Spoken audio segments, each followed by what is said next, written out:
Doctor Khilnani, इससे पहले कि हम ये समझें कि हमारा जीवन कब सामान्य होगा, हर व्यक्ति के मन में यही है कि ये जो मैं मास्क लगाता हूँ इससे कब छुटकारा मिलेगा, सामान लाता हूँ इसको धोना पड़ता है, साफ़ करना पड़ता है, ये बात की बात है। लेकिन उससे पहले जो अभी ताज़ा स्थिति है, देश भर में जो कोविड के केसेस पिछले 1 महीने में जिस तरह से बढ़ रहे हैं, और दिल्ली में अगर हम बात करें 1600 से अधिक केसेस पिछले 24 घंटे के, और जो रेट है अगर हम बात करें संक्रमण की जो दर है वो 5.5 के आसपास छूती हुई, क्या कहना चाहेंगे? देखो संजीव, जब हम एमबीबीएस करते थे तो हमें एपिडेमियोलॉजी पढ़ाई जाती थी जी। एजेंट, होस्ट, एनवायरनमेंट, ये एक ट्रायंगल की बात। तो उसके माध्यम से मैं आपको बताने की कोशिश करूँगा। एजेंट है नोवल कोरोना वायरस, शुरू में अल्फ़ा आया, फिर डेल्टा आया, अब ओमिक्रॉन। ओमिक्रॉन में B1 और B2 इनके अपने बिहेवियर हैं। होस्ट की बात करें तो होस्ट की इम्यूनिटी की बात करते हैं। अब ये शोध से बिल्कुल पक्का हो गया है कि जो नेचुरल इन्फेक्शन है उससे बेस्ट इम्यूनिटी होती है। जामा में पेपर आया था कि कम से कम 20 महीने तक नेचुरल इन्फेक्शन के बाद इम्यूनिटी रहती है। वैक्सीन की इम्यूनिटी जो है वो अच्छी है। शुरू में लगा कि ये बहुत एक मैजिक चीज़ है जिससे कि रेट, इन्फेक्शन की रेट कम होती है। वो रेंडमाइज ट्रायल जो भी हुई फाइजर वैक्सीन से, सब वैक्सीन से और कोवैक्सीन से, कोविशील्ड से, लेकिन बाद में ये पता चला कि इन्फेक्शन की दर बहुत ज़्यादा कम नहीं होती, लेकिन सीवियरिटी कम हो जाती है। अब बात करें एनवायरनमेंट की, एनवायरनमेंट में सब कुछ आ जाता है, ह्यूमन बिहेवियर आ जाता है। और हम अगर औरों की गलतियों से सीखें तो इंग्लैंड ने तो शुरू से ही कह दिया था कि कोई ज़्यादा चीज़ें बंद करने की ज़रूरत नहीं है। जी। अमेरिका ने मई 2021 में मास्क मैंडेट हटाया तो जून में उनको स्पर्ट आ गया, डेथ रेट बढ़ गई।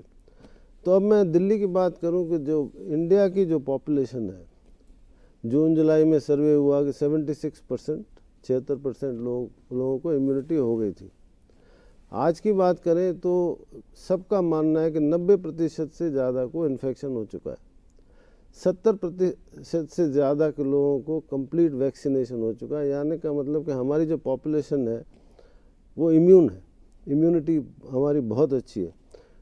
इम्यूनिटी का बेनिफिट इन्फेक्शन रेट में ज़्यादा नहीं पड़ रहा है, सीवियरिटी में पड़ रहा है। इसलिए आप देखें कि इन दिनों हॉस्पिटल एडमिशन नहीं हो रहे, आईसीयू एडमिशन नहीं हो रहे, लेकिन इन्फेक्शंस हो रहे हैं। यानी पॉजिटिविटी रेट इतना है, लेकिन आईसीयू में कोई पेशेंट नहीं है। अगर हैं तो भी वो डर के मारे हैं या कोमॉर्बिडिटीज़ के बारे में। और अगर एजेंट की बात करें तो जो डेल्टा वेरिएंट था उसकी कंटेजियसनेस अल्फा वेरिएंट से बहुत ज़्यादा थी। ओमिक्रॉन की जो कंटेजियसनेस है वो डेल्टा से बहुत ज़्यादा थी। अब जो ये B121 एक जो आया है उसकी जो ओमिक्रॉन के ओरिजिनल से भी 25% ज़्यादा कंटेजियसनेस है। कंटेजियसनेस बढ़ने से इन्फेक्शन रेट बढ़ता है। इसको मैं एक्स्ट्रापोलेट करूं कि जो सिचुएशन आज है जी, आप दिल्ली की बात करें जहां आप और मैं रहते हैं, या पूरे भारत की बात करें, मास्क आर कॉन्सिक्वियस बाय एब्सेंस। क्योंकि थक गए लोग, सब लोग थक गए कि बहुत हो गया, डर ख़त्म हो गया। मास्क लगाते हैं, ठुड्डी पे लगाते हैं, नीचे लगाते हैं। मैं उनको ब्लेम नहीं कर रहा, बिहेवियर में चेंज आ गया, स्कूल खुल गए, थिएटर्स खुल गए, ईटिंग शुरू हो गई। तो इस वजह से लाजमी है कि इन्फेक्शंस तो होने ही थे।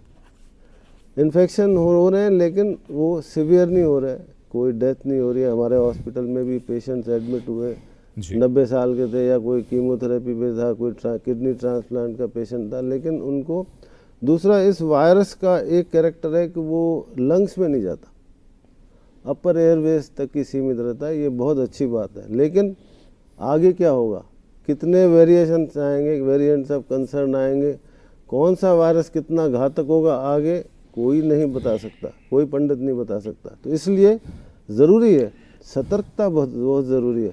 आपने जो शुरू में जो एक इंट्रोडक्शन दिया कि खुलना चाहिए, सब चीज़ खुलनी चाहिए, लाइफ सामान्य होनी चाहिए, लेकिन सतर्कता नहीं छूटनी चाहिए। भारत एक बड़ी अच्छी स्थिति में है कि इन्फेक्शन बहुत हो चुके हैं, वैक्सीनेशन हमारा अमेजिंग है और बहुत बहुत एफिशिएंट है। और एक चीज़ अच्छी जो सामने आई है जो शोध के द्वारा, कि जो भी इम्यूनिटी नेचुरल इन्फेक्शन, चाहे वो अल्फा से हुई हो, चाहे डेल्टा से हुई हो, चाहे वैक्सीनेशन से हुई हो, चाहे ओमिक्रॉन से हुई हो, वो इम्यूनिटी सिवियर हर तरह के वायरस, कोरोना वायरस की सिवियरिटी को कम कर रहा है। एक छोटा सा सवाल और पूछ लेते हैं, फिर डॉक्टर देसाई के पास आएंगे। आप कुछ बात अधूरी रहेगी क्या? तो वो जो प्रोटेक्शन है वो सभी वेरिएंट्स के ऊपर लागू है। तो मैं उम्मीद करता हूं कि ये प्रोटेक्शन जो सिवियरिटी से जो दूसरे नए वायरसेस भी आएंगे जो लाजमी है, उनके ऊपर भी लागू होंगे और हम लोग we are entering into a comfort zone. लेकिन सतर्कता ज़रूर रहनी चाहिए और रहेंगे तो बच के रहेंगे। एक छोटा सा सवाल और पूछ लेता हूँ, और संक्षेप में आप उस पर टिप्पणी करें। आपने नेचुरल इन्फेक्शन को सबसे बेहतरीन बताया। हमारे कई विशेषज्ञ इस कार्यक्रम में ये बाकायदा कह चुके हैं, दुनिया भर से कहते हैं कि इसी तरह की जो स्टडीज़ हुई हैं उससे यही पता चलता है। बहुत लोगों के मन में ये प्रश्न होगा कि नेचुरल इन्फेक्शन, जिनको पहला भी हो गया, जिनको डेल्टा भी हो गया, कई ऐसे हैं जिनको ओमिक्रॉन भी हो गया, वैक्सीनेशन भी हो गया, कईयों को पहला नहीं हुआ लेकिन डेल्टा और ओमिक्रॉन हो गया। ऐसे लोगों के बारे में आप क्या कहना चाहेंगे जिनको वैक्सीनेशन भी है और इनको 2 बार या 3 बार इन्फेक्शन हुआ? हाँ, इन्फेक्शन हुए, चार भी हुए। एक स्टडी है जिसमें चार इन्फेक्शन होते हैं। लेकिन आपको फिक्र क्या है? इन्फ्लुएंजा होता है, अगर आपको 3 दिन के लिए बुखार हो गया, थोड़ा गला खराब हुआ तो ऐसे ही लें इसको। हाँ, तो जितना जिनको भी सेकंड, थर्ड, फोर्थ इन्फेक्शन हुआ है जी, वो घातक नहीं हुआ है। लेकिन इन्फेक्शन, कोविड हो गया, झंडा ऊपर हो गया, भाई मेरे को तो 3 बार हो गया, मेरे को 2 बार हो गया। लेकिन सबसे इम्पोर्टेंट बात है, जो तबाही हमने डेल्टा के दौरान देखी या इवन अल्फा के दौरान भी देखी, that is a dreadful thing. Corona कहीं जाने वाला नहीं। अगर हम, ये तो नोवल कोरोना आया, जब हम निमोनिया का लेक्चर देते थे, पढ़ाते थे, कॉजेज ऑफ निमोनिया में कोरोना हमेशा था और हमेशा रहेगा। तो आपका ये कहना है कि जिनको बार बार भी अगर इन्फेक्शन हुए तो वो चिंता ना करें, ये जैसे इन्फ्लुएंजा की तरह है और उसी तरह से रहेगा, ज्यादा उसमें चिंता की बात नहीं। लेकिन चिंता एक बात की, क्या कि बचाव जरूरी है। आप बचे हुए हैं, लेकिन आपके घर में 80 वर्ष के जो वृद्ध हैं, उनको बचाना जरूरी है। इसलिए ट्रांसमिशन को स्लो करना जरूरी है। इंग्लैंड वालों ने नहीं किया, अमेरिका वालों ने मास्क मैंडेट हटाया, दे पेड फॉर इट। का विकास रुकता है। डॉक्टर खिलनानी कुछ ऐड करना चाह रहे हैं? नहीं, मैं पोस्ट कोविड के बारे में बताना चाहता हूं, क्योंकि मैं बहुत सारे पेशेंट्स को देखता हूं। तो पोस्ट कोविड इतना कोई बिनाइन चीज़ नहीं है, क्योंकि मैं पल्मोनोलॉजिस्ट हूँ। पोस्ट कोविड फाइब्रोसिस एक लाइफ थ्रेटनिंग समस्या है। बहुत लोग जूझ रहे हैं, क्योंकि डिनोमिनेटर बहुत बड़ा। लास्ट टाइम मैंने बताया था कि जो 5.5 करोड़ जो है ना डॉक्यूमेंटेड केसेस, बट एक्चुअली तो 90% से ज़्यादा को कोविड हो चुका है।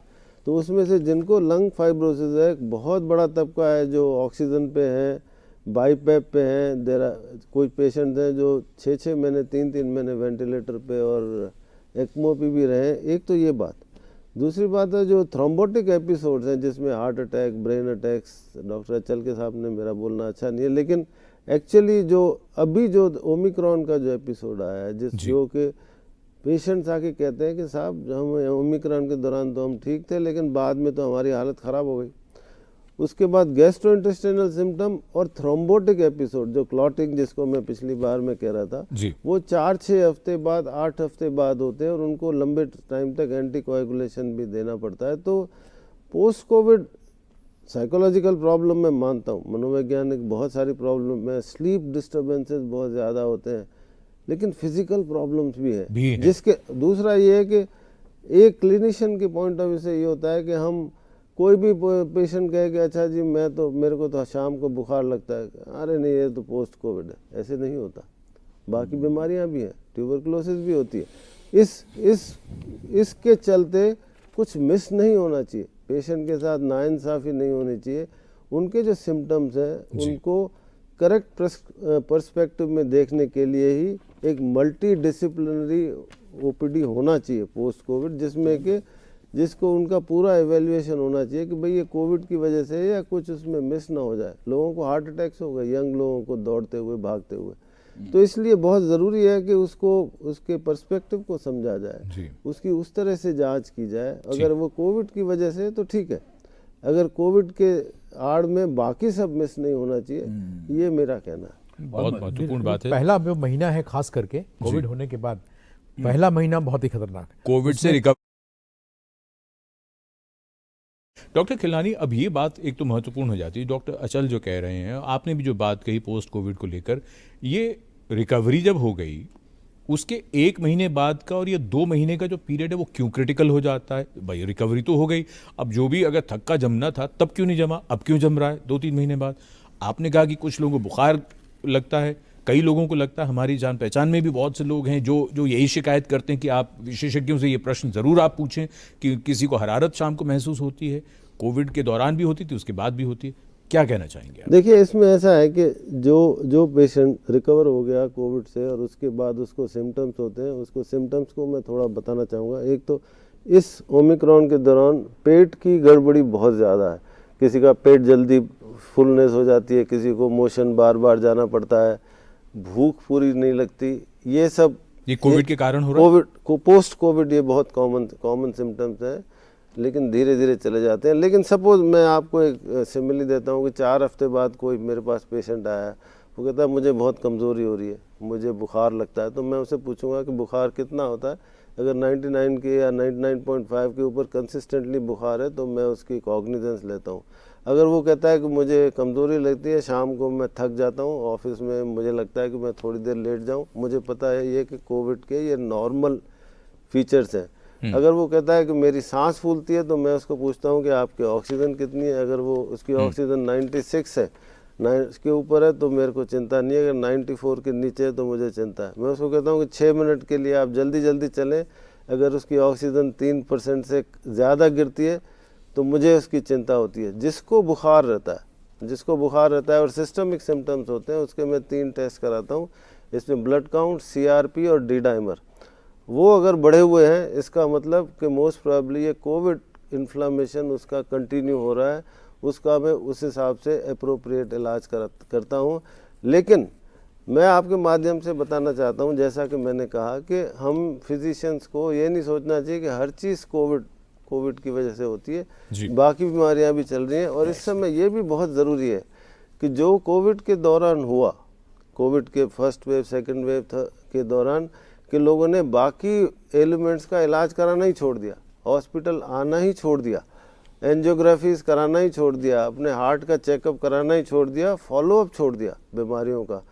तो मैं आपको बताना चाहूँगा कि जाएंगे तो कोविड जाएंगे तो कहीं हम ही ना, तो वो समय अब निकल गया है, वो इतना अब कोविड का डर नहीं है, क्योंकि as of now Covid is a minor illness. तो अपने मेजर एलिमेंट्स को जो है ना अंडरमाइन ना करें, उसको साइड में रखें, दरकिनार ना करें, उनका अपना प्रॉपर इलाज करें, एहतियात बरत के एक नॉर्मल लाइफ लीड करें। आपके डॉक्टर की रिस्पॉन्सिबिलिटी है कि वो पता करे कि आपके ये कोविड के सिम्टम्स हैं या कोविड के, जो ये भाई साहब ने जो फ़ोन पे बताया, I am very sure it has nothing to do with Covid. अच्छा, ये पक्की बात है। आप ये कह रहे हैं कि ये समस्या इनको चल रही होगी, अब ये सामने आई है, इंसिडेंटल है। आदमी को ठोकर भी लगे तो ये ना सोचे कि कोविड की वजह से ठोकर लग गई, पत्थर की वजह से लग गया। लोग ज्यादा सावधान रहते हैं कि जो भी कुछ हुआ उसको ट्राई टू एट्रीब्यूट, लेकिन इसका फैसला वो खुद ना करे, डॉक्टर करेगा। ठीक है, हमारे एक दर्शक हैं बिहार से, वीरेंद्र नारायण सिंह, टेलीफोन लाइन पर। वीरेंद्र जी, आप सवाल पूछ सकते हैं, क्या जानना चाहते हैं बताइए। जी सर, हम जानना चाहते हैं सर कि अक्टूबर 2020 में कोरोना हुआ था। अच्छा। और हम ये ठीक हो गए, प्राइवेट नर्सिंग होम वगैरह में हुए, सब ठीक हो गए, लेकिन उसके बाद से प्रॉब्लम है ये कि हम जब चलते हैं, सीढ़ी पर चढ़ते हैं तो हमारा दम फूलने लगता है, सांस लेने में थोड़ा सा नहीं हफनी जैसा होता है। अच्छा जी, कितनी उम्र है आपकी वीरेंद्र जी? हमने सर पटना में डॉक्टर से भी दिखाया हमने, उन्होंने कुछ दवा वगैरह दिया, ठीक रहा, होल्डर टेस्ट वगैरह भी जांच किया गया, सब कुछ होल्डर लगाया गया जी। लेकिन उसके बावजूद भी सर चाहे तो हमको थोड़ा दूर भी चलते हैं तो सांस फूलने लगता है। कितनी उम्र है आपकी वीरेंद्र जी?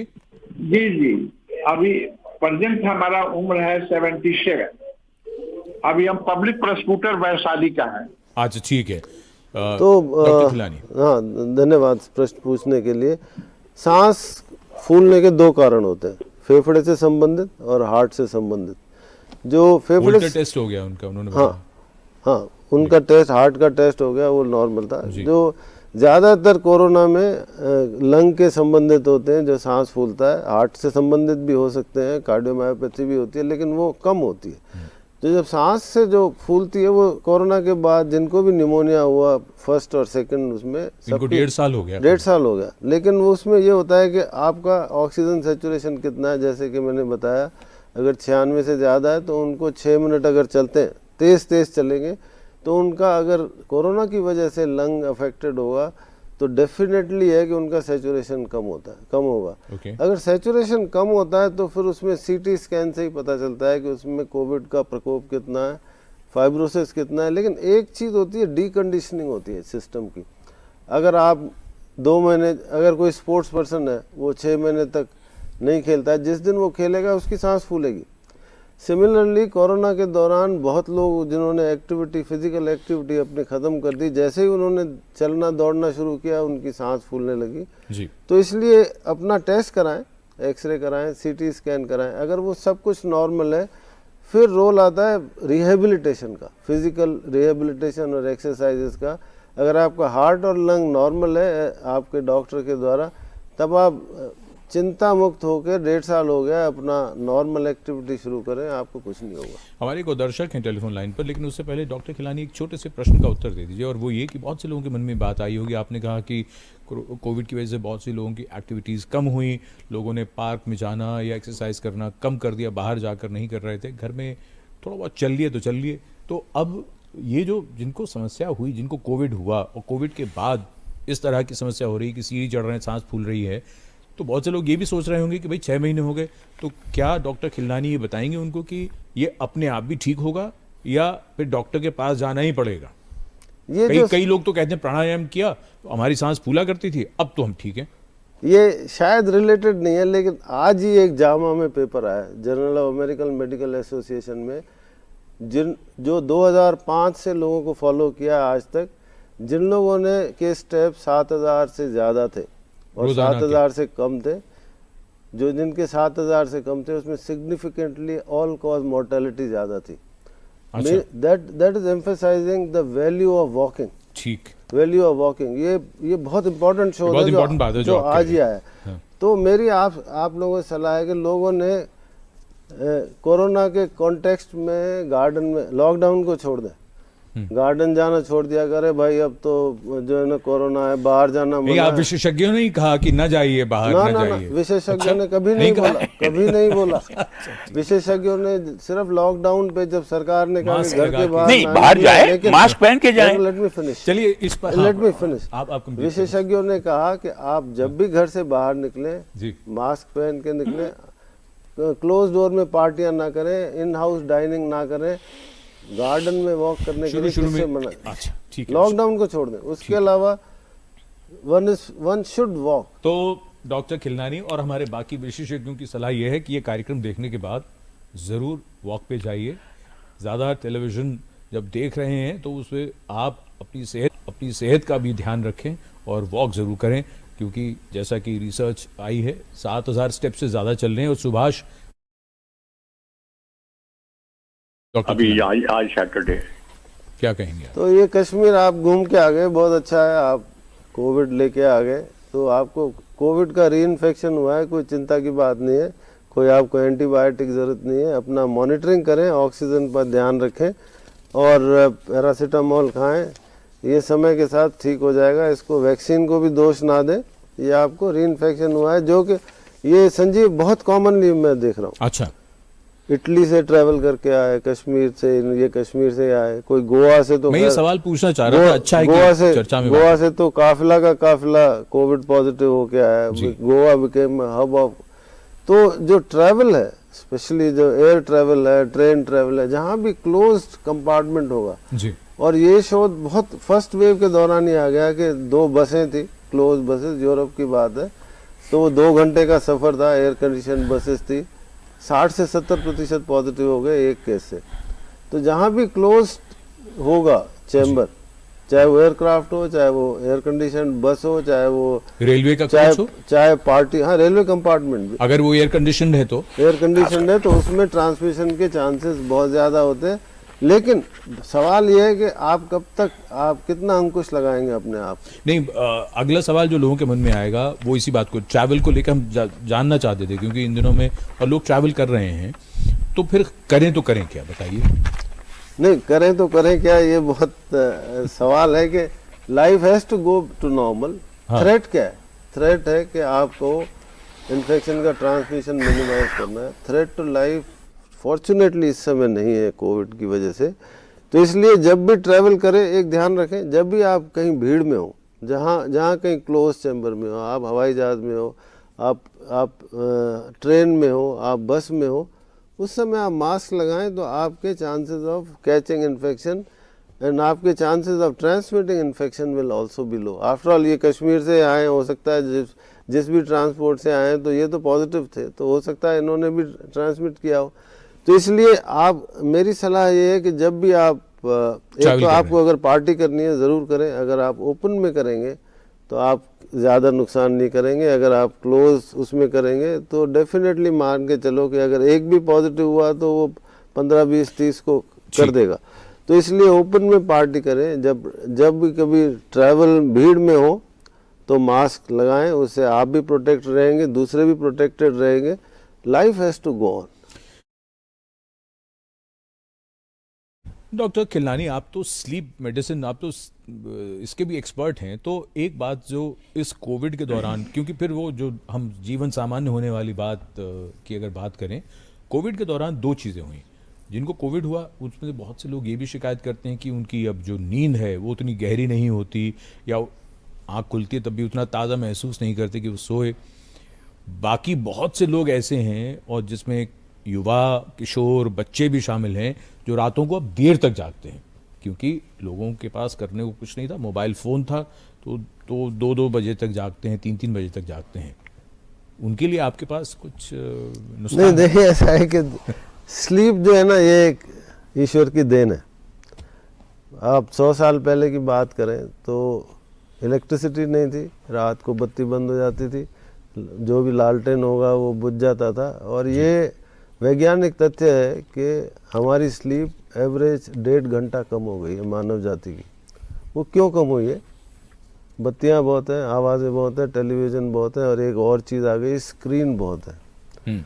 तो इस वजह से, और कोविड के दौरान क्या हुआ कि काम कुछ था नहीं लोगों को, वर्क फ्रॉम होम करना है, बच्चों को स्कूल छोड़ने सुबह जाना नहीं है, वर्क फ्रॉम होम करने के लिए कभी भी उठे और बैठ गए, सुबह 7 बजे निकलना नहीं है जी। तो लोगों ने लेट सोना शुरू कर दिया, 1 बजे 2 बजे। अब आदमी जब 1 बजे तक सोएगा तो करेगा क्या? टीवी देखेगा। किताब पढ़ने का तो रिवाज बहुत कम हो गया जी। तो टीवी देखेंगे, अपने मोबाइल पे लोगों को व्हाट्सएप पे जवाब देते रहेंगे, तो उनका जो स्लीप पैटर्न है वो बिल्कुल डिसरप्ट हो गया, स्पेशली बच्चों का, यंग बच्चों का, बड़ों का भी, सबका जो है ना। तो इस वजह से वो कोविड को दोष देने लग गए। ये सच है कि जिनको कोविड हुआ उनको कुछ स्लीप डिस्टर्बेंसेस, पसीने आना रात को, या बीच में नींद खुल जाना, वो सब होता है। लेकिन मैं आपको बताना चाहूँगा, अगर जो नॉर्मल स्लीप होती है, जो नॉर्मल पैटर्न होती है, हर आदमी की एक स्लीप पैटर्न होती है, किसी की 11 से 6, किसी की 12 से 7, और जो आदमी 11 से 6 सोता है जी, और वो सोचे कि मैं एक दिन में 3 से 12 बजे तक सो के अपने 7 घंटे पूरे, वो उस नींद से वो रिकवरी जो साइकोलॉजी की या बॉडी की, वो रिकवरी नहीं होती है। इसलिए स्लीप का समय अमूमन एक व्यक्ति का फिक्स होना चाहिए कि मेरा सोने का समय ये है और मेरे जागने का समय ये है। दूसरी बात यह कि जब भी आप भारी खाना खाओगे शाम को, राजमा चावल, बटर चिकन, जस्ट सोने से पहले, तो आपकी स्लीप डेफिनेटली डिसरप्ट होगी, क्योंकि उसमें पेट आपका भर जाता है और एक गैस्ट्रोइसोफेजियल रिफ्लक्स होता है। तो हल्का खाना खाएं। हाँ, इसलिए अगर आपकी आदत है कि रात को 8-9 बजे बाद आप कॉफ़ी पीते हैं, चाय पीते हैं, तो आपको स्लीप आने में दिक्कत हो सकती है। और कोई ये सोचे कि शराब पीने से अच्छी नींद आती है, वो भी गलत है। शराब पीने से जो नींद होती है वो डिस्टर्ब्ड होती है। तो सलाह ये है कि आप जिसको भी स्लीप की प्रॉब्लम है अपना स्लीप रेगुलेट करें। 5 बजे के बाद चाय, कॉफ़ी, कोक, कैफिनेटेड ड्रिंक्स जो है ना बिल्कुल नहीं लेने। सोने से पहले 3 घंटे पहले अपना लाइट डिनर ले लें और फिर सोने से पहले कुछ फ्रूट या दूध पी सकते हैं। सोने से पहले 1 घंटे पहले कोई स्क्रीन नहीं देखना, मोबाइल फ़ोन और कुछ नहीं देखना। अगर आपको स्लीप आने की दिक्कत हो तो सोने से पहले एक वार्म शॉवर ले लें, आपको बढ़िया नींद आ गई। लेकिन अगर आपकी नींद, ऐसा कोई आदमी पैदा नहीं हुआ जिसकी नींद कभी डिस्टर्ब ना हो। अगर आपको नींद नहीं आती है आधे घंटे तक, तो आप अगर नींद और डिस्टर्ब करना चाहते हैं तो उठ के देखें भाई मोबाइल पे किसी ने क्या मैसेज है, उसको जवाब दे दें 2-4। ये बहुत होता है। तो उठ के किताब पढ़ लें, थोड़ा वॉक कर लें, नींद आपकी कहीं नहीं जाएगी। ये स्लीप हाइजीन के स्टैंडर्ड प्रोसीजर्स है। डॉक्टर खिलानी, देखिए ऐसा है कि वैक्सीन की जो रेट है वो इससे डिटरमाइन होती है। डेल्टा के बाद होड़ लगी हुई थी कि हमें वैक्सीन लगा दो। अब जो है सरकार कह रही है भाई वैक्सीन लगाओ, तो लोग सामने नहीं आ रहे हैं। तो ये समझना है कि जो भी इम्यूनिटी है वैक्सीन से, जो वैज्ञानिक तथ्य आए हैं कि 6 महीने बाद एंटीबॉडी लेवल्स कम हो जाते हैं। तो इसीलिए सरकार ने 9 महीने के बाद प्रिकॉशनरी डोज लगाया है। और मेरी ये सोच है, जो भी मैं इस सब्जेक्ट को फॉलो कर रहा हूँ, कि कोविड का जो वैक्सीनेशन है वो लगातार लगता रहेगा, हर 9 महीने या हर साल या हर 6 महीने, ये हमें पता नहीं। जो mRNA वैक्सीन है उसकी शुरू हो गई है कि उसको वो करंट जो वेरिएंट है उसके हिसाब से वेरिएशन शुरू कर रहे हैं। लेकिन जो हमारी कोवैक्सीन और कोविशील्ड है, कारगर वैक्सीन है, बहुत अच्छी। और जो प्रोटीन सब यूनिट वैक्सीन आई है बच्चों की, वो भी बहुत इफेक्टिव वैक्सीन है। तो ये ना सोचें कि वेट ना करें कि जब दूसरी कैटास्ट्रोफी आएगी तो हम वैक्सीन की सोचेंगे। अपनी इम्यूनिटी को बरकरार रखने के लिए पीरियोडिक वैक्सीन लगाएं। बिल्कुल ठीक। और वो ये कि आपको क्या लगता है कि जीवन हमारा सामान्य यानी नॉर्मल की तरफ कितने दिनों में, कितने महीनों में, कितने साल में आ सकता है? डॉक्टर खिलानी क्या? तो मेरे ख्याल से एक वाक्य में। हाँ, एक वाक्य ये है कि मेरे ख्याल से अभी जीवन सामान्य है, एहतियात बरतेंगे और उसको एक्सेप्ट करेंगे तो इसको नॉर्मल मानना चाहिए। डॉक्टर अच्छा